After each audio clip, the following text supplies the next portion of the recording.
Esto es Marketing Boosters, el podcast de las cabezas de marketing donde no hay gurús, solo cracks compartiendo sus mejores hacks. Acá lo que estamos haciendo realmente es compartiendo nuestras dudas, nuestras experiencias y aprendizajes. Yo soy Carolina Meléndez. Y yo, Germán Giraldo, dos ex CMOs compartiendo nuestros hacks y los de otros cracks, para que no te sientas solo en este camino del marketing. Hoy felices y orgullosos de contarles que nuestro invitado especial es Álvaro de Luna, hoy vicepresidente de marketing de Bavaria AB InBev, pero con más de 20 años de experiencia trabajando con compañías tanto de América Latina y de Europa. Ha estado liderando también como VP de marketing en Perú el equipo de Bacchus ABI y ha sido reconocido por AB InBev 2 años seguidos como el mejor equipo de marketing de creatividad y eficiencia del mundo. EFI ha nombrado a Bavaria y al equipo que lidera Álvaro durante 6 años consecutivos como anunciante del año y es la empresa colombiana más destacada en los últimos 3 años en el Festival de Cannes de creatividad. Entonces, hoy, además de todas estas credenciales, queremos presentarles a la persona tan maravillosa que es Álvaro de Luna. Alv, bienvenido. Pues qué delicia estar con ustedes aquí en este experimento que me encanta y felicitaciones por arrancar. Cierto, Álvaro, la vida bienvenido. La vida es de los que hacen y de los que ven hacer o dicen que van a hacer y pues aquí estamos. Buenísimo, haciendo, lo importante es hacer, siempre. Vamos a empezar a hacerte preguntas, arrancamos con preguntas de contexto, queremos saber un poquito más de Álvaro. ¿Qué estudiaste? Cuéntanos y cómo empezaste en este mundo de marketing, cómo llegaste acá. Súper caro y Germán, miren, yo como todo en la adolescencia teníamos muchas dudas de qué estudiar y por dónde arrancar y qué hacer. Para hacer la historia breve, en mi mundo habían como dos prioridades. Uno, me gusta mucho el arte, me gustaba mucho el arte o me gusta mucho el arte. Entonces, tengo un background de familia muy fuerte por ese lado, ¿no? Mi abuela era artista, mi papá era restaurador de arte, mi mamá es arquitecta. Entonces, tenía como eso familiarmente como muy metido, pero era siempre como muy emprendedor. Me gustaban mucho los negocios, me gustaba hacer cosas desde el colegio, el típico que vendía rosas en el Día de la Madre, que by the way, mi socio ahora es mi mayor competidor, que está al otro lado, era mi socio en el negocio de las flores, duramos haciéndolo muchos años. Eh, También me encantaba ¿Cuál la época negocio de las flores? de mis quiz. Tenía un negocio de flores en el colegio, el Día de la Madre, montábamos vender rosas en el colegio y después repartíamos cada uno en el carro por todo Bogotá, rosas. Entonces era las casas llenas de cajas, celofán, todo, y lo tuvimos como 5 años, hicimos eso. Chévere. Y hacía muy buena plata en ese momento. Entonces, también miniciquiz, en la época de los miniciquiz, Se le cayó cuando la había cédula ahí. eventos, todo lo que se pudiera. Entonces, me gustaba Yo mucho. vendía miniciquiz en un canguro. La mitad de los que nos están oyendo no saben qué es un minicicui, entonces explique, No, no, por no. favor, qué es un minicicui. Era un pitillo lleno de azúcar y cada quien tenía su receta. Hay gente que usaba frutiño, otros usaban, Ácido compraban cítrico, unas otra dulces, serie de así. cosas, pero era que Exacto, fuera era acidito y dulce, un polvito super acidito y manual en dulce. un pitillo y se vendía como 50 pesos, 100 pesos, no sé. Entonces siempre me gustó todo ese de negocios y, y cuando iba a salir de la universidad, del colegio, perdón, me metí un tema que se llamaba estudios dirigidos. Arranqué en Colombia y que uno metía muchas materias de muchas cosas eh, para saber qué estudiar, ¿no? Entonces metes fotografía, ingenierías, lo que querías podías meter. Y también, como no sabía, porque descubrí un poco que mezclaba un poco esos dos mundos, pues era el marketing y la publicidad, ¿no? De meter un poco el arte y eso. Inclusive en ese momento se me ocurrió un negocio de vender cuadros para los apartamentos modelo. Entonces me iba a las universidades, a los Andes y cogía a los artistas y les decía, venga, yo les doy el lienzo, las pinturas y usted me tiene que pintar como Rothko, como no sé qué. Iba y lo vendía a Marilo o a Constructora Bolívar. Y eso duré como 4 años también. En ese momento, inclusive con una novia lo montamos y yo después me fui del país y ya se terminó muriendo. Pero encontré en el mercado y la publicidad la unión un poquito de esos dos mundos, ¿no? Del arte y el negocio. Ahí me enganché. Fue como la llegada a estudiar eso. Y ahí me fui a España a hacer la carrera de mercadeo y publicidad. Y, y ahí ya me enamoré un poquito de esos dos mundos, ¿no? Como de poder hacer negocios, mezclar un poquito de arte y mezclar eso. Y ese fue como el clic que encontré. Y por eso me gusta mucho y creo que una de las cosas que en el arte, después en mi carrera resalto mucho y que es súper importante es esa curiosidad. Esa curiosidad creo que es uno de los valores más importantes. No creo que solo en esta carrera, sino en cualquiera, ¿no? El que esté siempre curioso de algo y te llame la atención entender algo más, algo nuevo, buscar el porqué de muchas cosas, creo que te va a mantener un poco al tanto. Total. Y después hiciste maestría en comunicación. Hice una maestría en comunicación y estrategia en España, porque ahí empecé a trabajar y hacer la maestría por la noche, pero en verdad mi primer trabajo fue acá. Yo tenía un gran amigo mío que es un muy buen publicista que se llama Camilo Plazas, que era un enamorado de Le Burnett en eso y Le Burnett en ese momento, estamos hablando hace ya como 20 años, yo no sé qué, más de, no, por ahí 20 años. Burnett era la agencia más hot del momento, era el único León de Oro. Y me acuerdo que fui porque me llamó, eran prácticas, ¿no? Y ahí hay una muy buena experiencia. Fue mi primer trabajo, digamos, formal, en ese fue en Le Burnett. Y fui, y en esa época era, te recibían, te hacían el favor de recibirte y te hacían un periodo de prueba sin pagarte, realmente, 3 meses. Y después te daban, en ese momento eran como 300.000 pesos, era buena platica, te daban 300.000 pesos, al tercer mes Esos son como entrabas. 60, $70. Sí, ahorita serían que como $70. Bueno, no, mentira, ahorita sería como si te dieran 100.000 pesos, ponle. Eh, y pues de una, yo llegué a la entrevista, de una me cogieron, me acuerdo que era para McDonald's y Diageo, la práctica. Y yo trabajé los 3 meses ahí, puse la carrera nocturna. Y vi mucho de publicidad. En ese momento estaba Juan Carlos Ortiz, que es gran amigo mío y un capo de la publicidad. En ese momento conocí muchos de los que hoy trabajo, como mucha inspiración de lo que era la agencia por dentro. Estaba en cuentas, pero me metía mucho con creatividad también.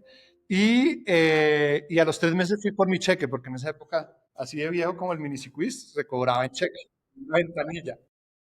Y Y con fui el por mi cheque, cheque. cambió el cheque y se compró un minisecuí. Y mi cheque, y me acuerdo que me dieron el cheque y eran 30.000 pesos. Y yo, no, no, señor, te estabas equivocada porque le faltaba un cero acá, eran Falta un 300 cero. mil. Claro, y me dice, no, no, la política de practicantes cambió y ahora solo damos subsidio de transporte. Eso era como pedir, como Luis ganaba más en el colegio. No, y al final lo que hice, pues obviamente me quedé más por la experiencia y de verdad, pues eso me abrió muchas puertas después para encontrar mi primer trabajo, porque cuando me fui a España, la diferencia grande es que en España empiezan a trabajar como a los 30 años y yo ahí a los 24 ya tenía un año de experiencia en Le Burnett y tal, y me abrió las puertas. Y la verdad, súper agradecido con Le Burnett la experiencia. Ese momento, sobre todo de la historia de la publicidad, fue impresionante pues haber estado ahí. Y me abrió, pues, digamos, mucho los ojos de también lo que quería hacer, ¿no? De tener la creatividad como un motor y, y la magia que tenía Le Burnett de todo, ¿no? De llegar al lobby La Manzana, historia de Le Burnett, de tratar de alcanzar las estrellas. Toda esa mística creo que es súper bonita y que muchas agencias la tienen, pero fue espectacular haber vivido esa etapa. Increíble. Y digamos que pensando en toda tu carrera, esa y toda tu carrera hasta donde estás hoy, ¿cuál consideras que puede haber sido o el reto más grande o el salto más grande que has dado? Yo creo que todas las etapas tienen mucha complejidad y dependen claramente. Si tendría que decir una, para mí, yo creo que fue cuando me voy como vicepresidente a Perú, por varias razones, ¿no? Era un mercado nuevo, otro país. Cuando llegué a Perú, estaba como todo el cambio un poco de la compañía, había salido el vicepresidente allá, un equipo súper, súper desengaged, es decir, nosotros medimos el engagement del 1 a 100, el equipo está en 45, en un momento súper duro del performance del negocio.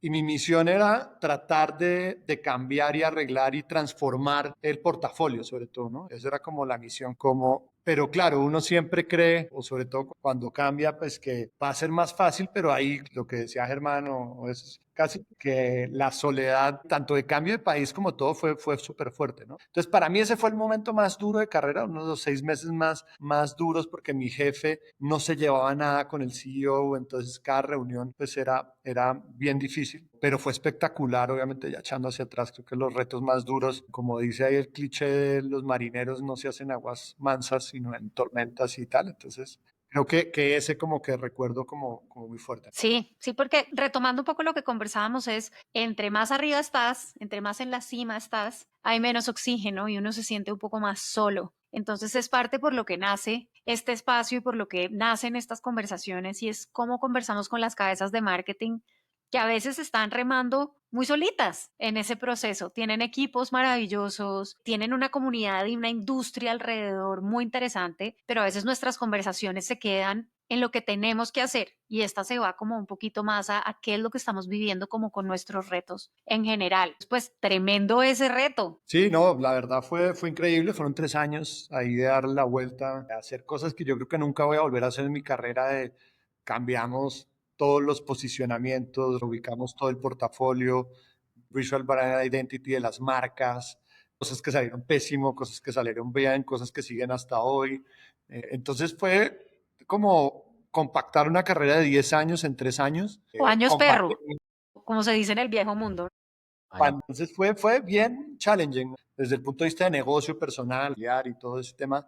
Creo que fue, y también de aprender un poquito de eso, ¿no? Digamos que a medida que uno va creciendo, y yo muchas veces los digo a mis gerentes o directores, como aprovechen el momento que están ustedes hoy porque no se va a volver a repetir, y la empresa en la que están y el momento en el que están, porque muy seguramente van a ascender, van a cambiar, se van a ir, y uno tiene que valorar siempre los momentos donde está viviendo, porque si uno siempre quiere subir, ¿no? Quiere Sí, ascender y está en la velocidad, pero, y en la vida creo que pasa mucho, ¿no? Con los hijos, con todo, hay que aprovechar, la mentalidad de aprovechar mucho el presente. Creo que es fundamental porque le saca más provecho a las cosas y ahí, es decir, ya uno nunca va a volver a ese momento, ¿no? Entonces, el valorar eso y cada vez que uno va a crecer, pues va a estar más solo y eso no tiene nada de malo, pero toca estar preparado para estar más solo y también tratar de buscar como fugas o escapes en algunas cosas o mentoría o partnerships. Hay otras fuentes que pronto ya no están en la empresa muchas veces, sino en la red que uno va tejiendo a lo largo de los años. Qué la frase que valioso es dice el network. que éramos felices y no lo sabíamos. Sí, sí, exacto. Entonces éramos felices y no lo sabíamos. Sí, lo tenemos muy claro. Totalmente. Oiga, Y, Álvaro, vale, dale, Caro.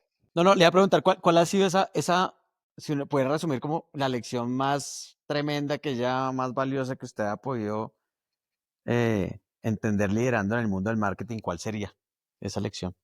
No, La que son, más son aprendió. muchas, ¿no? Son muchas y dependiendo de qué frente. Es que es muy difícil a veces esas preguntas como dar una respuesta única porque hay, digamos, y desde varios frentes, ¿no? Por ejemplo, del mundo del liderazgo o de ese que he aprendido mucho y ha sido súper importante la agenda, por ejemplo. Y soy un poquito maniático hoy con eso y con inteligencia artificial. Además, uno puede jugar mucho tú le pones la agenda y te dice cuánto le dedicas a qué, en qué horas.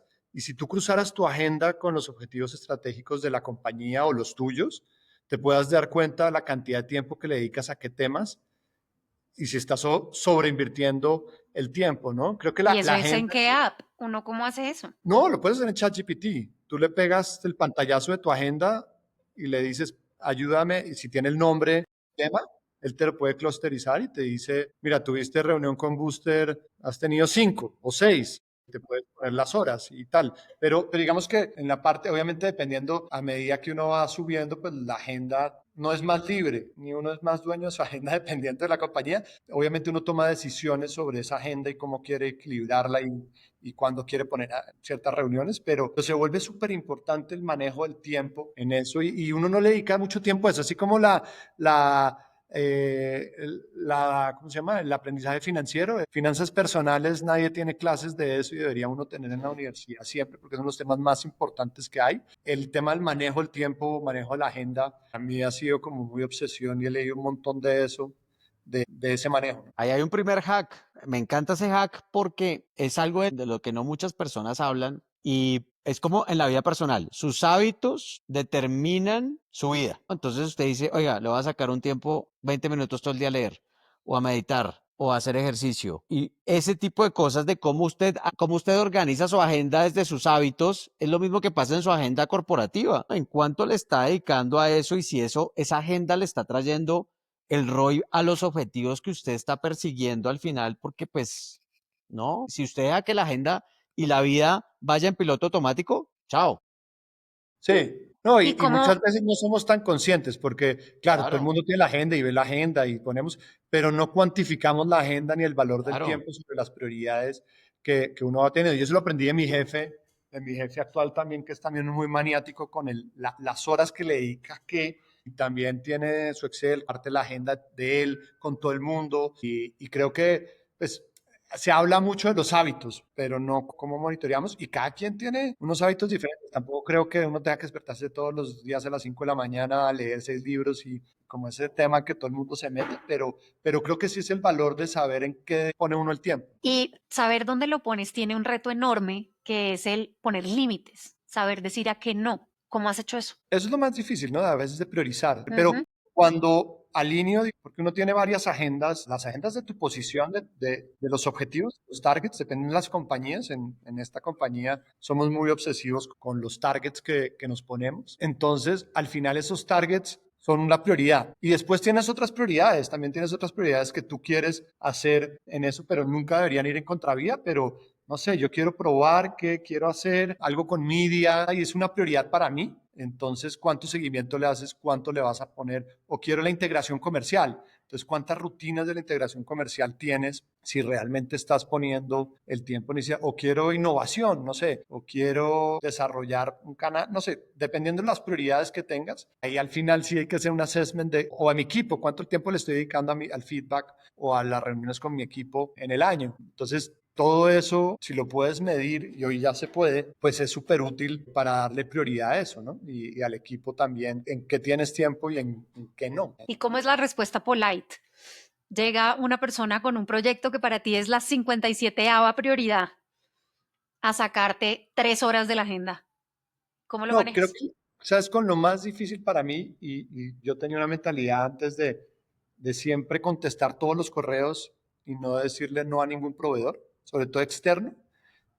Cambia mucho hoy en ese tema, porque pues no me da, no da la vida. Trato de contestar y de remitir a otras áreas o ponerle otro contexto. Esa es como la más difícil, porque el día uno no es el puesto, ¿no? Uno es la persona y el día de mañana uno está al otro lado y lo mínimo que espera es una respuesta, ¿no? Una no, gracias, no me interesa o algo así. Y obviamente se sale de las manos un poquito ese Total. tema. ¿Escribe realmente la persona o un bot, que también es un Sí, camello? a las que me suena bot ni respondo. Es así, cuando Esas ya no me me dan dicen, culpa.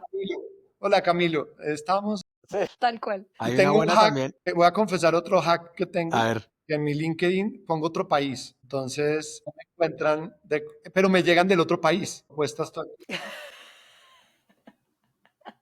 pero Es me que, llegan del otro ni país que no tienen hao, nada. ni hao, Álvaro. Entonces, pero es impresionante porque claro, en LinkedIn tú puedes pagar y puedes descargar y tienes, entonces, pero me llegan un montón de propuestas del otro país que no tienen nada que ver, no se escriben sin conocer la empresa ni nada, eh, pero me llegan diariamente 5 o 6 mails de ese país que tengo en LinkedIn. Entonces digo, el día que me cambie va a ser grave. cámbiese por allá a Guyana, Sí, exacto, a Filipinas, a Surinam, a eso allá. a un país con 20 habitantes. Pero por ahora me ha funcionado por lo menos. Qué bueno, qué bueno. Estábamos hablando hace un rato que, pues, como en la cima hay menos oxígeno, hubo algún momento y nos mencionabas la llegada como vicepresidente de marketing a Perú, en el que te sintieras solo en ese camino y cómo lo manejaste. ¿Qué te dio la mano en ese Obviamente, momento? ahí en eso pues, es una experiencia también familiar, ¿no? De moverte con toda la familia a otro país. Entonces, eso es fundamental, el tema de la familia. Eh, y aprendes, hay cosas que vas a tener que llevar solo, otras, general networking que dices, yo creo que es clave, ¿no? De partners que uno pueda a veces llamar o decir y como tratar de hacer como una red que uno pueda y también identificar en el equipo. Una de las lecciones también en ese momento, que a veces es difícil, es tomar decisiones rápidas, ¿no? De cómo arreglar el equipo, porque siempre cuando pasan ese tipo de cosas que hay situaciones donde las cosas no vienen bien, hubo muchos cambios, no hay un buen engagement. Hay gente partiendo de la base que pueden ser todos muy buenos, ¿no? Performance muy buenos, pero hay gente que no se conecta con el cambio, con el nuevo reto. Y muchas veces hay que tomar decisiones más rápidas, inclusive por la otra persona. Las otras personas encuentran después posiciones hasta mejores o eso. Pero ese es un reto muy grande, identificar en qué momento tomar y qué para que el barco salga a flote más rápido y la actitud, y eso es como, es un flywheel. Cuando arranca el momento, ¡boom! Arranca y uno cree que puede cambiarlo todo y hay que apoyarse en las personas y a veces traer nuevos elementos, traer gente de afuera o de otras operaciones y meterlo en el equipo para romper ese status quo o el flywheel negativo para volver hacia positivo. Yo creo que son los retos más duros en equipo, en manejo de equipo, porque cuando todo está bien y todo el mundo está feliz, pues ahí es montarse en la ola, pero cuando es arrancar a cambiar todo, es muy duro. Y en ese momento yo pues, entré con un engagement muy bajito y dije, esto es pues, facilísimo. 35, pues llevarlo, mejorarlo. Pues, y el primer año me costó, llegué como a 54, es decir, no, pésimo. Y ya cuando me fui ya estaba por 90, pero fue muy duro. Es un cambio cultural grande, ¿no? Claro, no, y puede pasar en una empresa en el mismo país. Lo que digo es, las partes más difíciles es tomar decisiones radicales, ¿no? Y a veces uno Rápido. reflexiones, es mejor hacerlo más rápido y más de gut feeling muchas veces y apoyarte en elementos nuevos, traer elementos nuevos de eso para generar, porque el ambiente es todo, el ambiente en las empresas en donde trabajamos es todo y ahí hay veces que hay que tomar decisiones difíciles y hacerlo sin dañar el estilo, que eso es otra cosa, otro tema, que ser fiel a lo que uno es a medida que va creciendo es un reto muy grande, ¿no? Porque tú ves estilos de liderazgo muy diferentes, estilos de liderazgo muy duros, que son a cobrar, estilos de liderazgos a veces muy laxos, pero que es la buena onda. Entonces, uno trata y siempre está como en el cuestionamiento de, ¿será que mi estilo de liderazgo es el correcto? No, sí. Entonces, ahí hay un manejo, pues también es bien interesante de tratar de encontrar fiel al estilo de cada uno, ¿no? Y la empresa incide mucho en el estilo de liderazgo. O el jefe que esté arriba, o el jefe del jefe, o whatever. Tremendos boosters los que nos acabas de entregar ahí. Boosters o hacks. Lo que estábamos conversando antes de llegar a este espacio era que te gustaría hablar de la relación que hay entre la creatividad y el ROI. ¿Por qué elegiste ese tema? O sea, ¿cómo pudiéramos nosotros evidenciar, y es uno de los dolores más grandes que hay, cómo la buena creatividad es directamente proporcional a la eficiencia en el ROI? Sí, yo creo que tener buena creatividad es de las partes más difíciles, ¿no?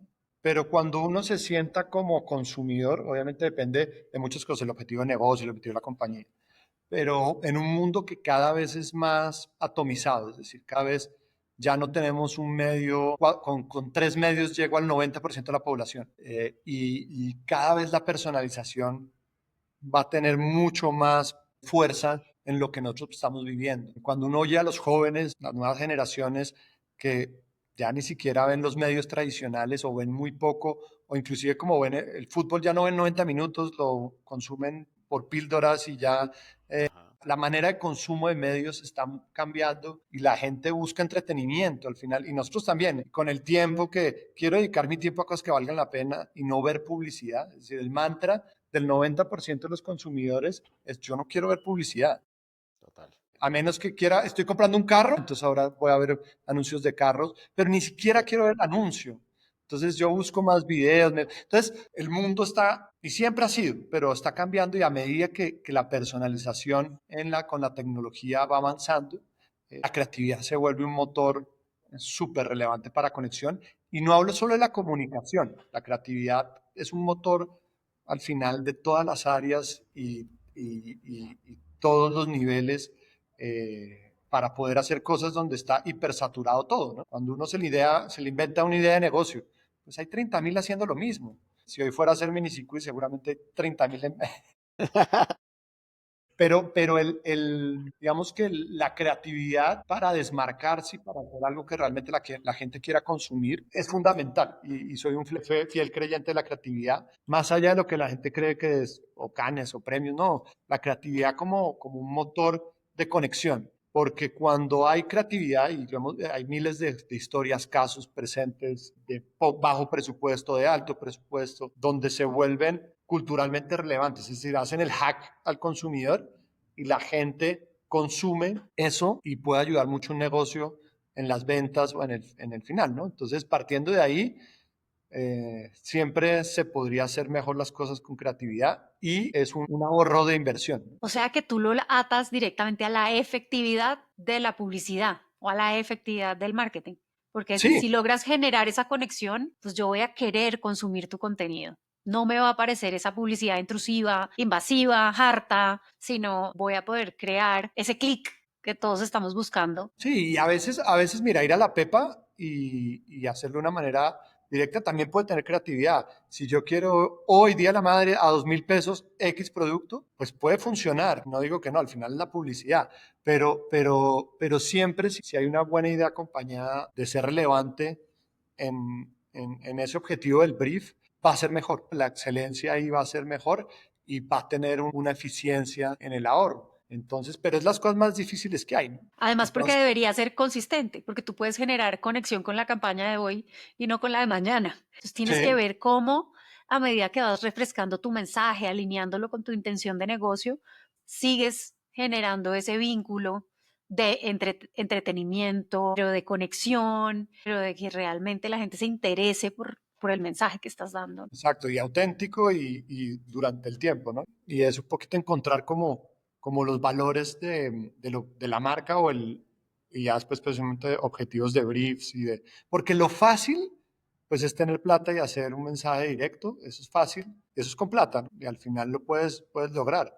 Pero qué tal que con esa plata lo hicieras diferente a lo que los otros, o tratando de hacer, pues seguramente te va a rendir muchísimo más. Y yo, Álvaro, ahí para meter la cucharada, entiendo el tema de la creatividad en el tema publicitario y pues van de la mano, ¿no? Pero yo creo que también hay un tema creativo desde la parte de diseño de producto, de procesos, de todo lo que conlleva en realidad de cómo le mete uno creatividad en general al 360 a la labor de marketing, desde la innovación de producto, desde no solo desde la comunicación en sí, ¿no? Porque a veces muchas personas atan la creatividad solo a la comunicación y en realidad en el rol de hoy de un marketero involucra es cómo le metes creatividad a todo lo que haces, cómo te pones creativo para enganchar a tu equipo, cómo te pones creativo para diseñar un producto, cómo le imprimes a eso, a ese 360 la creatividad, no solo a la comunicación. No, total, y lo digo por eso de áreas, no solo es creatividad en marketing, desde revenue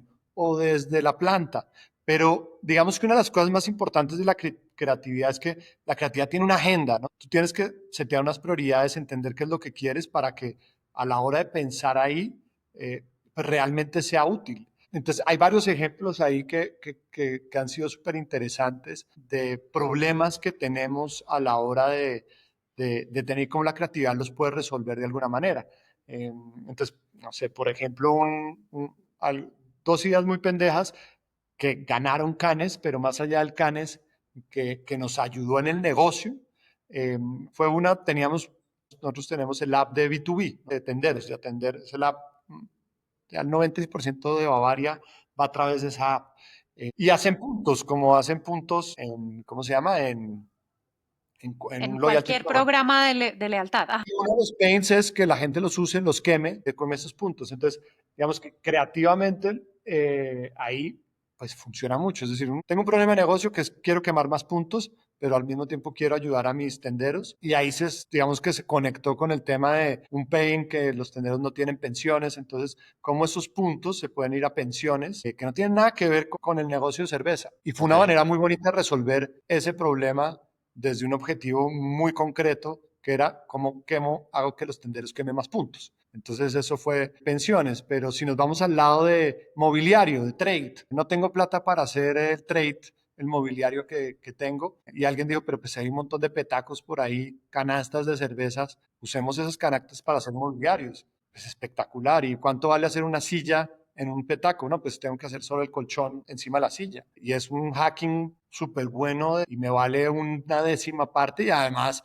puede ser chévere, bonito, puede tener algo y ahí lo escalas, lo puedes llevar a otra dimensión en términos de eso. Entonces, en las ideas de negocio y en las startups pasa mucho eso. La creatividad es fundamental de cómo la uso para hacer las cosas diferentes y una manera eficiente de hacer las cosas, ¿no? Entonces, en la innovación es impresionante, ¿no? En la innovación muchas veces no se ve, pero en la innovación hay miles de ejemplos de cómo puedo hacer mejor las cosas y creativamente cómo es. Pero es, como ahí sí, como decía Picasso, la inspiración o la creatividad llega trabajando, ¿no? No es que De la nada. desperté y ya vino, no, es trabajando y es teniendo claro las prioridades para que realmente tengamos una creatividad eficiente y no sea o por un premio o no sea porque me parece súper bonito y no esté alineado a ningún objetivo de negocio. Si lo pudiéramos poner como en una fórmula para poner más tangible ese hack de la creatividad, ¿cómo lo podríamos poner? Es decir, ¿de dónde va a nacer la creatividad? ¿Tiene que nacer del problema? ¿Tiene que estar muy claro o no?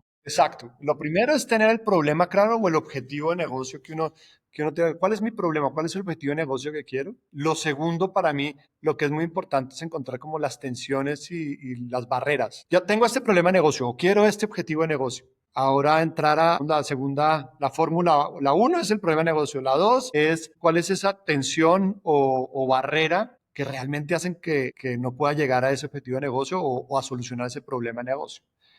Y hay metodologías y de ahí pues empieza uno a pivotear en tratar de que la creatividad sea esa solución hacia ese problema. Y mucha gente lo hacemos, es decir, lo hace desde un puesto uno ve mucha creatividad callejera que es espectacular en muchas partes y nace de eso, ¿no? Sin tener la metodología y sin pensar, pero tienen un problema, encuentran unas tensiones y unas barreras y hace que la creatividad solucione eso, ¿no? Y creo que ahí hay algo muy interesante y es esas tensiones y esas barreras están muy del lado de la audiencia, del consumidor, del conocimiento del que está del otro lado, del tendero, qué es lo que no tiene. Tú mencionabas ahorita, no tiene pensión o quiere tener mobiliario para poder su tienda mejor o porque lo que se venía, digamos, en las preguntas que habíamos pensado es por qué hay compañías que siguen viendo la creatividad como un costo y no como una inversión estratégica. Y una de las cosas digamos, escuchando te puedo extractar es a veces el problema no está del todo definido, no es la raíz del problema, no es un problema así como súper general, sino el por qué de ese problema, pero además están las barreras, los dolores, los drivers, las tensiones normalmente de un consumidor, ¿o cómo lo ves? No, yo creo que el punto que tocas, el más importante, es que muchas veces esa creatividad y la solución, yo diría que casi siempre está en el consumidor o en el cliente, es decir, en la calle, en la observación. La creatividad tiene que venir de la realidad y estar en la calle, estar cerca al consumidor. Yo creo que las compañías en eso han cambiado un montón, de estar en el PowerPoint en la oficina, realmente estar en lo que el consumidor manda. Es un detonador y es lo que nos lleva a que esa creatividad realmente sea acertada. Y desde comunicación hasta de problemas de negocio e innovación, la respuesta está en el consumidor y se dice muy fácil, pero hacer una buena aproximación a lo que el consumidor realmente ve, porque el problema es tuyo, es del negocio, es interno. Ahora, lo que tienes que salir es ver ese problema desde el consumidor, porque de pronto para el consumidor no es un problema. Tú estás tratando de solucionar algo tuyo, pero no es. Entonces, esa conexión con la calle, como muchas veces dicen, o con el consumidor, pues es fundamental. Y mucho en los startups y en los MVPs hay mucho por aprender porque nace de ahí y muchas veces los errores, ¿no? Creer, enamorarme de la idea que a nadie le importa y sacas algo que a nadie le importa y al final te das cuenta después de pedalearle mucho tiempo que tu idea era tuya y te importaba a ti, pero en verdad no está solucionando nada a nadie ni a nadie le va a importar. Eh, entonces esa validación con el consumidor o el cliente, yo creo que es el centro, ¿no? El centro de todo. eh, y muchas veces desde nuestras posiciones o las compañías, las no tenemos el tiempo para. Y eso, por ejemplo, se amarra a lo de la agenda es, ahorita yo tengo el concepto de consumer hours y mi equipo tiene. Es decir, así como un piloto para manejar un Boeing 747 tiene que volar tantas horas, pues un gerente de marca, un director de marca y un VP de marca tiene que haber acumulado horas de vuelo. Entonces tenemos unas metas personales de horas con el consumidor y en el mercado, pero con el consumidor estamos muy metidos en eso y las monitoreamos y hacemos rankings, porque nos encanta hacer rankings de cuántas horas La estamos sana con competencia interna. la competencia interna, pero sí, ¿no? A mí el símil este del piloto me encanta, ¿no? Si te van a dar un Boeing, no se lo dan al que lleva, entonces, Sí, total. esos consumer hours que llamamos nosotros, y que empezamos a medir. Entonces, en mi agenda yo mensualmente tengo unas horas regadas de consumidor. Imagínate ese Buenísimo. hack.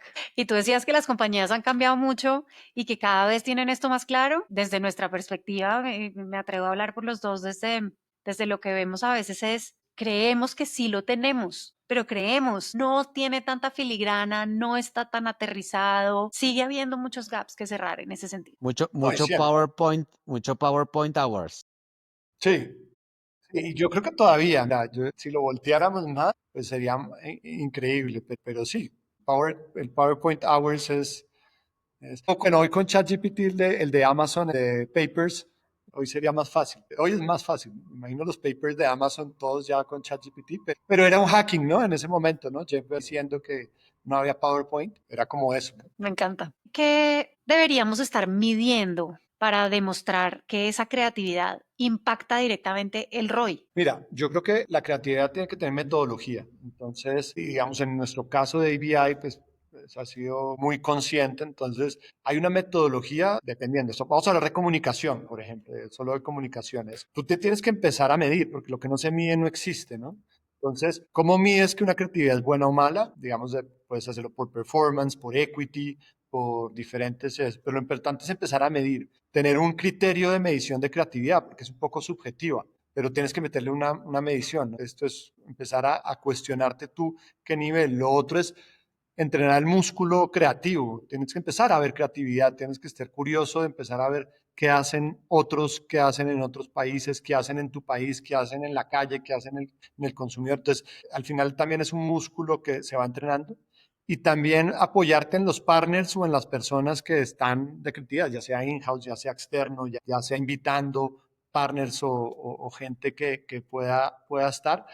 Y al final, con esa metodología para saber si realmente tiene un impacto en el negocio y medirla de alguna manera, porque si no, pues muchas veces hay marcas que hacen creatividad, hacen un comercial o una película espectacular, lo ve mucha gente, pero al final el objetivo de negocio era vender y ni construyó venta, ni construyó equity, y la gente sí vio las quizá views o se vio la película o hizo, pero el objetivo no se amarra y no lo mediste y sí es súper creativo, pero ¿qué? No cumple el objetivo. Entonces, la metodología es clave tener una metodología para el desarrollo de la creatividad según el objetivo del negocio. Y tú ahí mencionas algo que me parece que es un hack también y es, en marketing hay muchos egos. Y cuando el marketing y la publicidad es tan subjetiva y todo el mundo cree que la entiende y la puede hacer, pues hay muchas, digamos que hay muchas tensiones amarradas. Pero tú mencionabas traer personas externas a que nos ayuden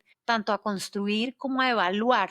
Y pues es un acto de humildad valiente, el que se hace en pro de crecer y de defender una buena, pues o de defender o hacer crecer o hacer más robusta o hacer más poderosa esa buena idea para lograr el objetivo de negocio. Eso es muy interesante. Sí, nosotros tenemos unas metodologías, pero por ejemplo, para hacerte breve esto, tenemos al consumidor, es decir, eso lo hacen muchos, ¿no? Que el consumidor opine de la publicidad antes, después y saber ir con los objetivos de negocio. Pero también traemos a personas de la industria a opinar sobre lo que va a salir, por ejemplo, ¿no? Y también es súper válido tener amigos y tal que vengan y te digan, según el objetivo de la campaña, desde creatividad o desde negocio, a criticar, a hablar, a qué no está y qué sí está. Y eso fortalece mucho una campaña o unas piezas más allá de solo el jefe o uno que puede estar sesgado muchas veces. Y sobre todo cuando uno no es el target, cuando estamos hablando de jóvenes, pues Sí. déjame. Total. Obviamente hay una expertise, unas horas de vuelo en muchas cosas, pero es súper bueno tener otros puntos de vista. Espectacular. Y cuando te enfrentas, por ejemplo, a un CFO, ¿no? Al de finanzas o al CEO, que quieren recortar presupuestos, que no le creen tanto a la creatividad, que están persiguiendo más ventas, resultados de corto plazo, ¿cómo se vende esta relación?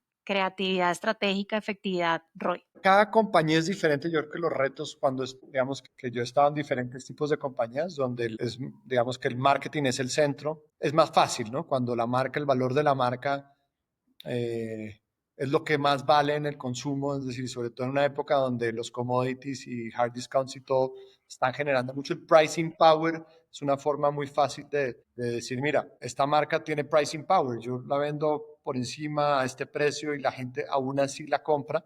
Y eso se construye alrededor de la marca, de lo que inviertes. Yo siempre uso el símil del blind test, ¿no? Entonces estoy seguro que si te pongo 5 cervezas de diferentes marcas, la más barata a la más cara, muy poca gente logra diferenciar uno y decir cuánto voy a pagar porque cuando le pongo la marca, el valor cambia.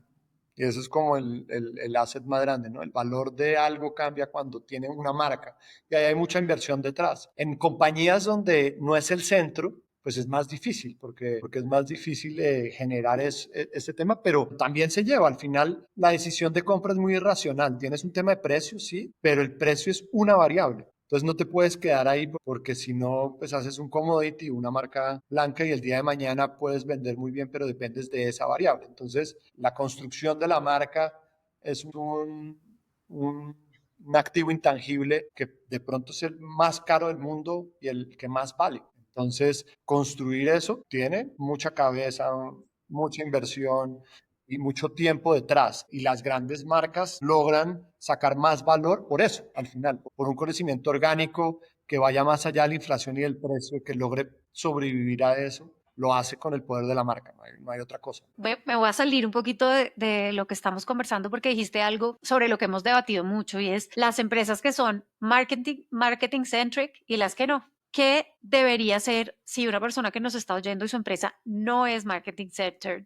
¿Cuál es el rol de marketing para que se mantenga así? Porque sí, hay muchas variables, digamos, de cómo está estructurada la compañía, quién la lidera, por qué, en fin, pero también creo que hay una serie de sombreros que la persona de marketing se pone, una serie de responsabilidades que la persona de marketing se pone para lograr generar esa centricidad. Oh, es fácil decirlo, pero lo más difícil es convencer. Pero al final, el pricing power para mí es la respuesta a todo. Es decir, cualquier inversionista, cualquier tipo de negocio, lo que quiere es ganar más con un margen mayor y vender más. Eso es como el normal. Ahora, eso lo puedes lograr si hay marca detrás. Y te puedes ir al banco.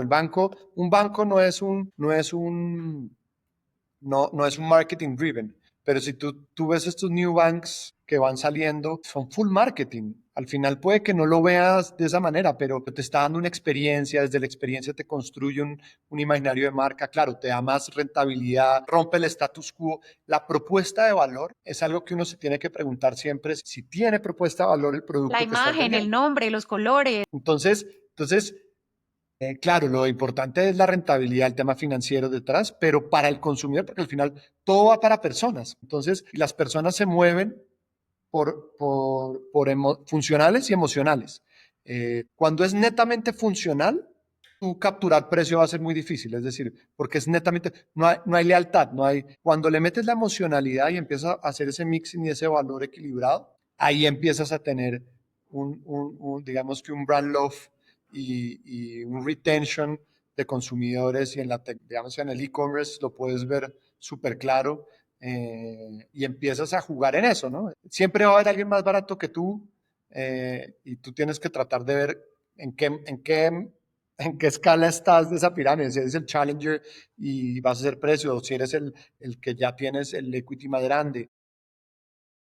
Al final, digamos como sin saber y más en un mundo hiperconectado, todas las compañías, el marketing se les vuelve muy relevantes y para subsistir tienen que hacer desde un buffet de abogados. Es decir, al final si no tienen una estrategia detrás, puede que no haya un departamento de marketing, pero la metodología la tienen que tener. Y así se gana la credibilidad para empezar a darle más valor al marketing dentro de la compañía. Para cerrar, y ir cerrando pues ya casi, si tuvieras que darte un consejo a ti mismo, ¿cuál sería? Digamos en el pasado, yo creo que la carrera profesional marketing es un maratón, no es un sprint. Para mí el tema de paciencia un poquito, de lo que decía antes, ¿no? De disfrutar en lo que uno está y tratar de hacer lo mejor posible y no desviarse por el afán y compararse con otros y el pace de cada uno es diferente y entonces, es decir, disfrutar el camino que uno tiene y la paciencia muchas veces de y en un mundo donde va mucho más rápido y yo veo pues las nuevas generaciones que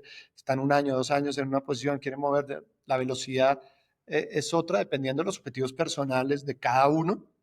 Eh, es pensar para mí en un poquito el largo plazo, en disfrutar en lo que está, darle jugo a lo que está y a todos nos va a llegar una oportunidad. Yo creo que a todos va a llegar por suerte, porque estaba en el momento correcto, a la hora precisa, porque lo trabajó, hasta porque no lo trabajó, puede llegar. Entonces lo importante es irse preparando en ese tema y disfrutar mucho en el momento en que está. Para mí creo que eso es como uno de los aprendizajes que he tenido porque me estresé mucho tiempo en mi carrera de la velocidad y de tener que ir al pace que otros van poniendo o compararme mucho y yo creo que no es necesario. Álvaro, está buenísimo eso porque digamos que eso creo que no es algo que solo le ha pasado a usted, sino a muchas personas con las que hemos conversado. Es como ese afán de lograr, ¿no? Ese afán hoy vivimos en un afán de lograr, de ser reconocidos, de todo esto, y que al final, pues, todo tiene un proceso, ¿no? Y que hay que respetar el proceso, hay que entenderlo, hay que conocer que todo lo que está en la vida tiene un proceso y que no podemos apurarlo. Una pregunta, ¿qué lo trasnocha hoy a usted? ¿Hay algo que lo trasnoche Solo en para términos? complementar una cosa, Hágale. para que suenes, yo creo que hay dos valores que en ese proceso de entendimiento, pero también me diría siempre a mí mismo, es no perder la ambición y la curiosidad. Es decir, el tema de muchas veces uno puede no tener los skills, no puede tener, ¿no? Pero el tema, la curiosidad da motivación. Entonces, muchas veces la persona, el drive, lo que llaman el grit, que ese libro es muy bueno, es algo es clave y esa ambición y curiosidad mezclados eh, a cualquier persona mientras que lo mantengas y disfrute el momento en que está, le va a ir bien. No tengo dudas de eso y va a aprender. Porque la curiosidad te lleva a aprender y te lleva a ser mejor y te lleva... Entonces, esos dos, la ambición y la curiosidad generan pasión. Para mí esos dos son fundamentales. ¿Y qué me trasnocha? Tengo trasnochos de corto plazo y largo plazo. Bótelos, Obviamente bótelos. los de corto plazo son mucho de negocio, ¿no? En Sí. términos del hoy, pero los más largos y personales y profesionales, pero mezclando los dos, es un poco como tratar de descifrar el futuro de las categorías, de para dónde van los consumidores, para dónde van los jóvenes, de tratar de entender un poquito este mundo, hacia dónde ir dirigiendo el barco. A veces como es transatlántico, tú mueves hoy 5 grados, pero esos 5 grados van a ser la 40 curva después.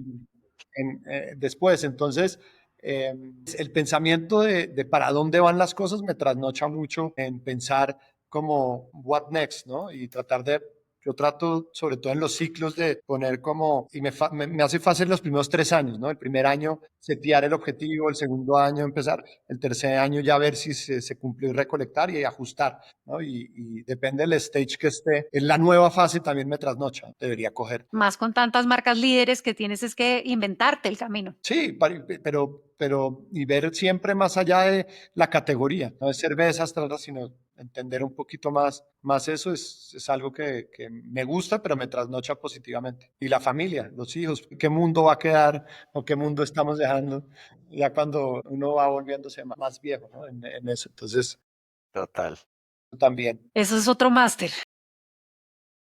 Eso. ¿De quién te consideras seguidor? Todos tenemos fuentes de inspiración. Sí, a mí me cuesta pensar en uno también, porque por ejemplo, en los diferentes espectros de mi vida, es por ejemplo, el arte, a mí me gusta mucho como pensar un poco el showman de Dalí, cómo hacía, fue un publicista para mí impresionante, Lichtenstein, que estuvo muy mezclado con la publicidad, es decir, el arte pop me gusta un montón y me inspira.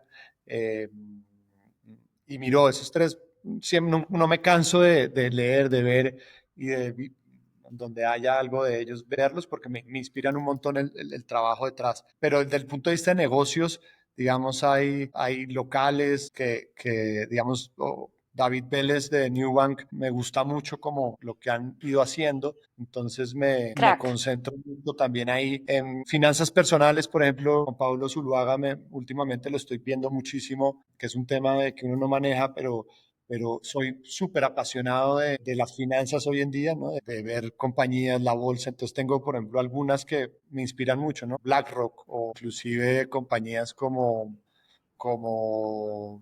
Inditex entonces, a través de eso me inspiro mucho y empiezo a entender la estrategia de las compañías y por qué el valor de una compañía en la bolsa, digamos, sobre todo las que han sido como sostenidas y en crecimiento, más allá de las tech, porque las tech están como muy de moda y uno las entiende, pues Nvidia, Meta, pero hay otras compañías que han tenido una consistencia en los Ok. resultados de manera orgánica, que me parece mucho más difícil, ¿no? Cuando un mercado ya está constituido y crece orgánicamente. Total.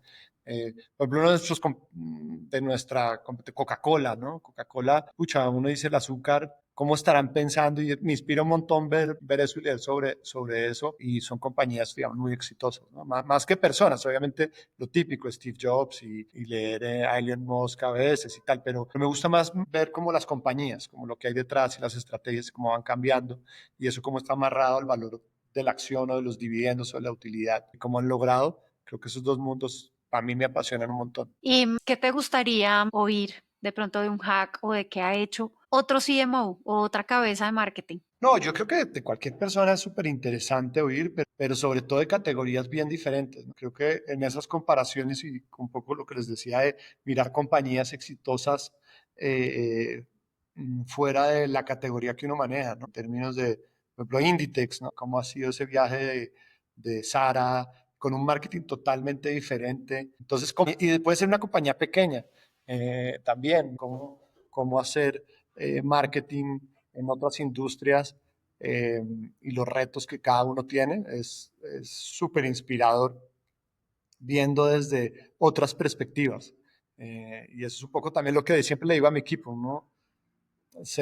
Digamos que a mí odio cuando la gente se queja por plata, sobre todo en una compañía como Bavaria, que hay marcas que tienen muy poquita plata para Bavaria, pero esa plata puede ser toda la plata de una compañía entera afuera. Entonces, el Totalmente. estar referenciándose y retándose en eso creo que es fundamental y hay historias increíbles de hacks, boosters y tal, desde una marca de pollos hasta, no sé, una marca de ropa, ¿no? Total. Entonces, súper chévere oír esas historias y esos hacks. Bueno, yo tengo una pregunta final. Final, ¿Qué se vamos. echan el pelo para tener esos rizos tan definidos? A ver si yo me lo echo. Rizos hidratados. Dormir. Me iba a decir la que uno no puede trasnocharse, pero Dormir bien, dormir bien. Bueno, oiga Álvaro, muchas gracias de verdad por el no a usted. espacio, ¿sabe qué? Yo creo que yo tengo una percepción de Álvaro porque además, pues Carolina y yo trabajamos con él muchos años en Bavaria Sí. y para mí Álvaro es como esas personas que uno dice, uy, un bacán, o sea, un man que siempre está buena gente, riéndose, abierto, tranquilo, fresco, que uno sabe que uno dice, pucha, este man, sabe que uno puede contar con el man y que es un bacán. Entonces, la verdad es que nos encanta hablar con personas, no con marqueteros, sino que primero hayan sido, o sea, que son personas antes que grandes marqueteros y que la verdad tenemos una admiración por Álvaro por todo lo que ha construido, porque pues, hemos visto la carrera de Álvaro todos estos años, ¿no? Desde que entró a Bavaria como gerente de marca de Miller en su momento y todo el crecimiento que ha tenido y toda la trayectoria que ha tenido. Entonces, nos inspira mucho poder ver como una gran persona, porque también hay otros que no son tan gran persona y también ascienden en el mundo corporativo y son tóxicos, pero Álvaro son de esos que uno dice, puta, es un pan de Dios y que es un bacán y que uno ha visto la trayectoria. Entonces, Álvaro, nos alegra mucho tenerte acá y todo lo que has logrado, de verdad. Así que felicitaciones Muchas y gracias a a seguirla ustedes. rompiendo. La admiración es mutua y sé el trabajo que han hecho, el echarse al agua para mí es admirable y la red que uno puede construir ahí de apoyo. Entonces, creo que para mí es pues un placer y obviamente envidiable sentarme con ustedes siempre a compartir porque no hay mucho tiempo para eso. Entonces, más allá de recomendarlos como personas, como profesionales, siempre ha sido un placer compartir. Entonces, muchas gracias por el espacio Y que Y a Gracias, ti. gracias. Y a ti, y muéstranos las 2 estrellas que hay atrás, porque es que hay 2 esos estrellas dos, de marketing y esas 2 eso es. estrellas son que se ganaron el equipo de marketing de Colombia, se ganó por 2 años consecutivos el mejor equipo de creatividad. ¿Cómo es, Al? Hacemos globalmente, nos medimos y todos los años en algún país del mundo nos medimos unos contra otros en las diferentes categorías. Y Colombia, 2 años seguidos, el año pasado y el antepasado, logramos ser el mejor equipo del mundo en marketing. Y también Wow. en EFIS llevamos 6 años siendo el anunciante del año. Y se dice fácil. Buenísimo. Y hay mucho por aprender de la competencia. Y en Cannes, pues también en eso. Son realmente para mí más que estandartes, cuando ve uno el negocio, ¿no? Bavaria en los últimos 2 años ha rompido sus récords históricos de ventas año tras año y una industria muy, pues, con competencia, con mucho dinamismo, no solo de cervezas, sino en la categoría, pues es súper, súper interesante ver eso que es, al final es el Buenísimo. equipo, Es bicampeones, bicampeones. Muy bien, muy bicampeones, bien. vamos a tetracampeones, a eso vamos, pues Te muchas gracias. agradecemos de verdad infinito. Sabemos que esto no es algo que haces normalmente, que lo hiciste muy especialmente por ser nosotros quienes somos. Así que, de verdad, con todo nuestro corazón, mil y mil gracias y que sigas rockeando. Y ustedes más, Con un toda. abrazo y gracias. Un Un abrazo. abrazo. Chao. Si este episodio te hizo decir, uff, a mí también me pasó, compártelo con otros que estén en el camino del marketing. Y recuerda, no estás solo. Somos varios cracks busteando juntos.